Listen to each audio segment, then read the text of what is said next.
Oi, Scryer aqui, e no vídeo de hoje eu vou falar sobre o quarto episódio de The Boys, que estreou nessa sexta-feira, dia 10, no Prime Video.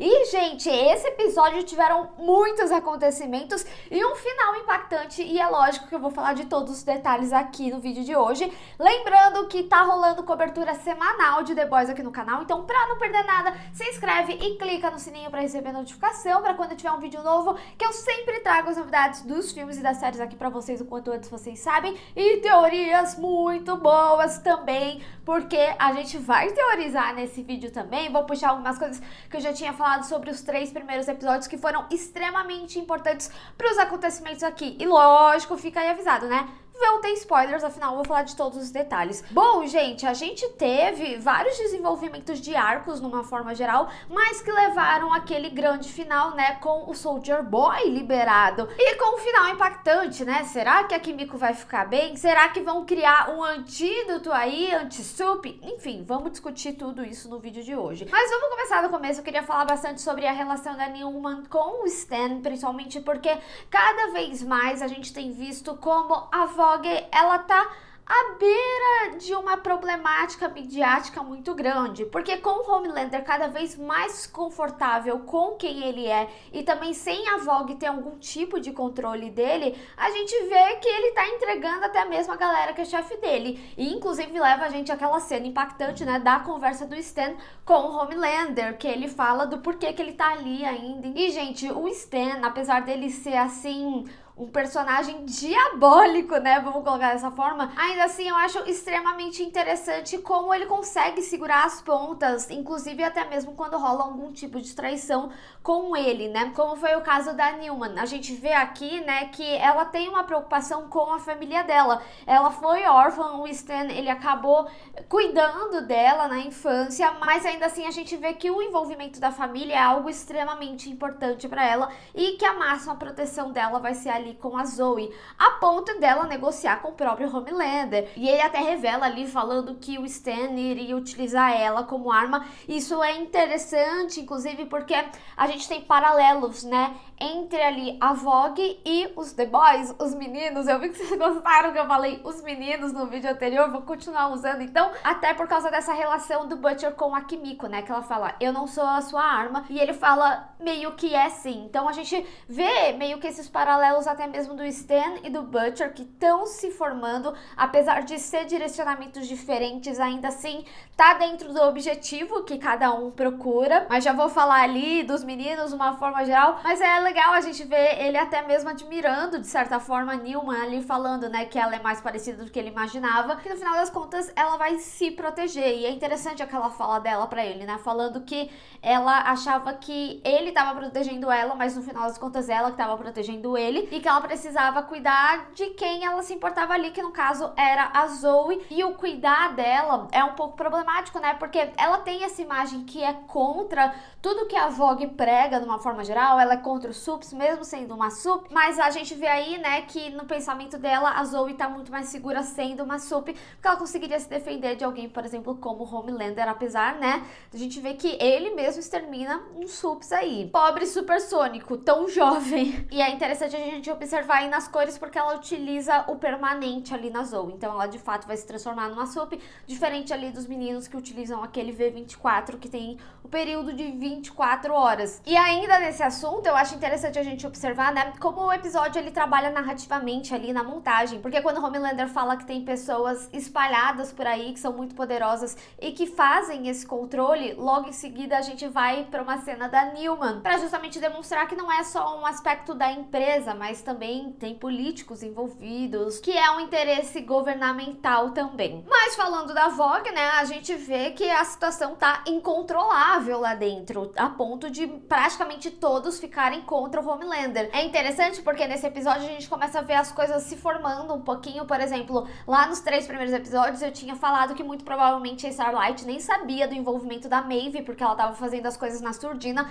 A gente tem a confirmação nesse episódio, né, quando ela descobre que ela tá mais envolvida do que imagina, mas ao mesmo tempo eu preciso dizer, fico preocupada com a Maeve, né, porque ela perdeu tudo e parece que ela não tá ligando muito pra própria vida dela, o que vai acontecer com ela no final das contas. pela conversa que ela tem com a Starlight, e dá pra ver que a Starlight também fica com certa preocupação, mas que ela tem esse objetivo, né, de acabar com o Homelander, como outros subs também. E a gente começa a ver uma pequena formação ali dos subs que não estão aguentando esses abusos do Homelander, né, como eu falei, ele cada vez vai ficando mais confortável e vai ameaçando os colegas, inclusive. Só que eu acho estranho, mas ao mesmo tempo, acho que pode gerar frutos aí, porque tem um certo momento que o Profundo e o A-Train, eles brigam, e um fala no ouvido do outro o que um já fez pra atrair o Homelander, porque eles meio que estão disputando ali quem vai ser o braço direito, né, com muitas aspas, do Homelander. E quando rolou essa cena deles cochichando, eu falei,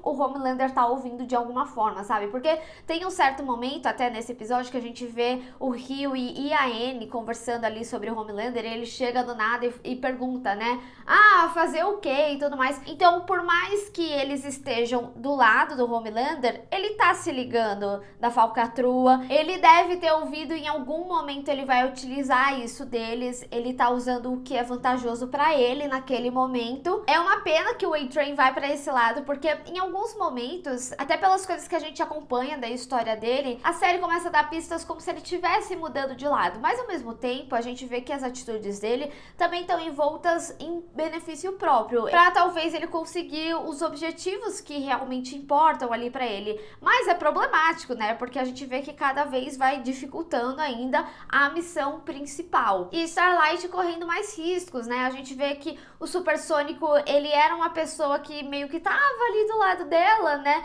pra fazê-la aguentar tudo, já que o Hughie tava naquela coisa de faz o que for preciso. Eu ainda acho que a Starlight, ela vai colapsar em algum momento, ou que ela vai ter algum tipo de briga muito grande com o Hughie, porque apesar deles terem o mesmo objetivo, talvez ele pudesse dar um suporte maior de alguma forma, porque nos episódios anteriores a gente até viu que ela ficou meio chocada quando o Hughie falou, eu não sei em quanto tempo a gente vai resolver, mas faz aí, custe o que custar. E se custar a própria vida dela, né? Porque a gente vê que ela tá numa ameaça muito grande, ainda mais num lugar que ela já passou por um abuso, então ela não tá numa situação fácil ali. E eu acho que lá na frente esse aspecto da relação deles vai ser sentido. E falando em relação sentida, e esse controle da mulher do Profundo sobre ele, hein? É pra ficar de olho. Outra relação que eu também acredito que vai ser sentida é do French e da Kimiko, porque a gente vê que apesar deles ficarem ali com o Butcher, eles não necessariamente concordam mais tanto com a missão. E eu também, como audiência,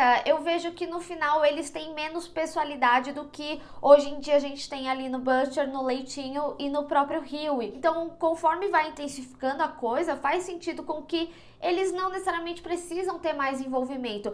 Tudo bem, a Kimiko, ela tem a personalidade dela também, porque afinal ela se transformou numa sup, coisa que ela não queria, mas ainda assim existe a possibilidade de uma tentativa de ter uma vida independente disso. A gente vê isso no início da série, né? E eu já tinha comentado, né, que muito provavelmente esse início da série era até pra demonstrar que, tipo, eles querem ter uma vida normal, eles até tentaram e não deu em nada. E esse episódio, ele vem com essa chamada de, então vamos fazer só esse job aqui e a gente encerra o nosso envolvimento, e é justamente quando acontece a grande problemática. E por que que eu falo que pode ter uma problemática, né? A gente vê que toda essa missão aí dos meninos e tudo mais, com o envolvimento da Nina, o French, em certo momento, meio que o Butcher coloca ele numa posição de ou a gente entrega a Sherry ou a Kimiko faz esse job, sabe? E a gente vê o quanto que a Kimiko, ela tá cansada de ser uma soap. Ela consegue entender por que as pessoas têm medo dela, e ela mesmo não gosta da violência que é gerada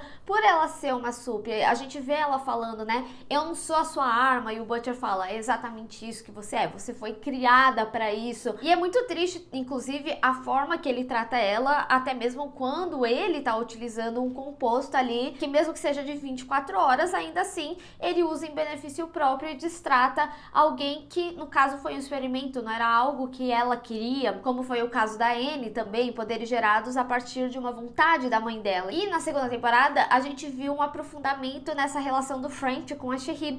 Então, eu fiquei me questionando, né, em que momento a Kimiko seria tão importante pra ele quanto a Sherry foi. Não tô falando que ele precisava entregar a Sherry, mas dentro, né, dessa questão de uma ou outra, qual que é o peso da Kimiko? E como que ela vai sentir isso? Então, eu Eu me pergunto se lá na frente pode ser uma problemática ali pra eles, ou pode ser até resolução, porque como a gente vê nesse episódio, né, a Kimiko ela perde os poderes dela no momento que o Soldier Boy ataca ela com os poderes dele. A gente vê toda essa missão dos meninos indo atrás de uma suposta arma que matou o Soldier Boy, e no final das contas eles veem que o Soldier Boy tá vivíssimo ali, apesar deles estranharem toda a situação. Tem vários aspectos nessa cena, gente, que são extremamente importantes. Mas pra concluir essa questão da Kimiko, né, eu não acho que ela vá morrer, até porque a gente já viu imagem de trailer, né, principalmente aquele momento do musical, e a gente viu que todos esses momentos musicais, né, são do imaginário dela, mas pode ser que de fato ela tenha perdido os poderes dela, e talvez esse musical até venha como ela tendo um vislumbre do que seria a vida normal dela, sem os poderes.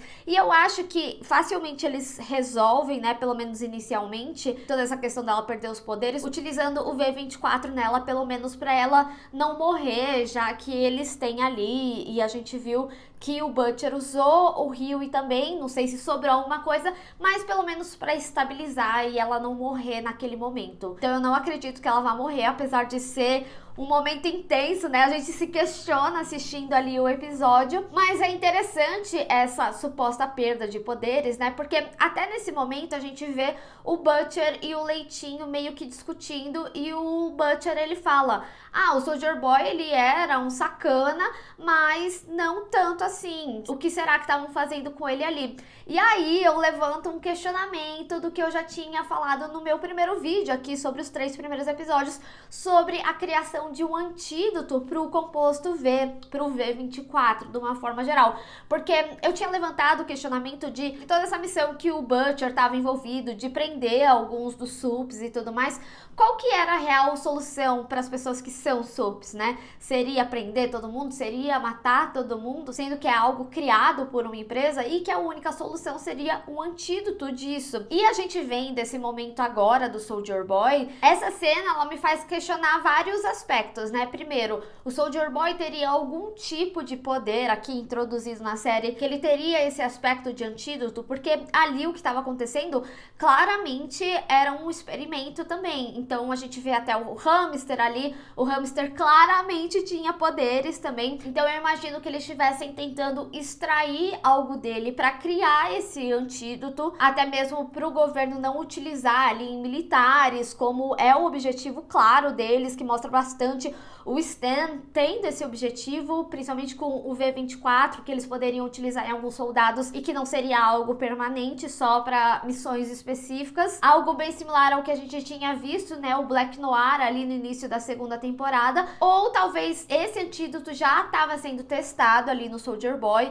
e ele estava com algum aspecto desse antídoto que no momento que ele utilizou os poderes dele foi na Kimiko, e aí fez essa possível perda dos poderes dela. E talvez ele não tenha perdido porque ele é muito mais forte, tão forte quanto o Homelander, né? A gente vê que, por exemplo, mesmo a Anne com os seus poderes, ela não consegue ter um embate ali com o Homelander, como ele mesmo fala, né? A gente já sabe onde isso vai acabar, porque ele é extremamente forte. Eu imagino que o Soldier Boy também, então ele precisaria de um antídoto muito maior, mas aí começa a desenhar o rumo dessa história, né? Que a partir desse experimento que rolava ali, pode acontecer. E talvez um antídoto, né, seria a resolução dos problemas ali pro Homelander, porque afinal ele perderia os poderes, não necessariamente mataria eles. E todos os SUPs que rejeitam os próprios poderes, como o Ryan, que tem medo de machucar um dos seus colegas, a própria Kimiko, né, a própria Anne, que foi um experimento de algo que ela não queria, poderiam ter a escolha de não serem mais SUPs. Porque como eu falei, né, a gente sabia que o Soldier Boy, ele não estava morto, ou seja, não necessariamente existia uma arma que matou ele, mas talvez tenha rolado um telefone sem fio. Existe uma arma que possivelmente poderia acabar com ele, e essa arma seria o antídoto, não uma arma potente como eles imaginavam. E como a gente bem pôde ver, né, ele tá aí vivinho da Silva. E falando em poderes, composto, V24, etc, a gente viu ali nos meninos, né, que todos eles descobriram que o Butcher estava utilizando o V24. E a gente viu o Hughie usando, é lógico que ele tinha que ter um poder escroto de invisibilidade e que ele precisaria tirar a roupa, né? Que é um poder equivalente ao do translúcido. E é até interessante a gente observar que os poderes que os The Boys têm são equivalentes aos poderes do Seth, então não são poderes inúteis, tipo de subs que a gente já viu morrendo muito facilmente, né? Então a gente tem ali o Butcher com o poder do Homelander, a gente tem o Hughie agora com o poder do translúcido. Me pergunto qual seria o poder do Leitinho, apesar de acreditar que ele não utilizaria, porque a gente viu que ele ficou muito bravo com o Butcher, né? Inicialmente eu até achei injusto, porque pareceu que ele ficou mais bravo com o Hughie, mas ali foi um momento muito mais de decepção, né? Porque é como se o Leitinho ele esperasse que o Butcher fizesse algo assim, mas o Hughie já é demais, principalmente tendo em vista todo o objetivo deles, que é ser contra isso. Então, por que eles utilizariam? E eu levanto um questionamento também, né? O Hughie pareceu gostar muito, a gente viu que ele tava meio chapado ali, né, na van, e a gente vê como eles começam a ter outras pessoalidades, né, porque eles começam a ficar tão frustrados dentro do objetivo deles, que eles veem que talvez a única solução é eles serem subs e acabarem com os subs que eles são contras. Mas é aquilo que eu venho falando desde o primeiro vídeo aqui, né, eles utilizam também algo que eles são contra, esse excesso de poder que gera essa violência, que geram essas mortes e geram essas problemáticas que levaram a eles terem esse objetivo. Mas ao mesmo tempo, o Rio ele pode conseguir o que ele queria ali com a Annie, né? Não só dele ser protegido, mas dele conseguir proteger ela também, principalmente agora que o Supersônico se foi. E eu tô curiosa pra saber o rumo do Leitinho, porque ele deixou claro que não concordava com o rumo das coisas, e a gente vê o quanto o Soldier Boy mexe com ele pelo histórico da família. Então, de uma forma geral, eu acho que esse quarto episódio,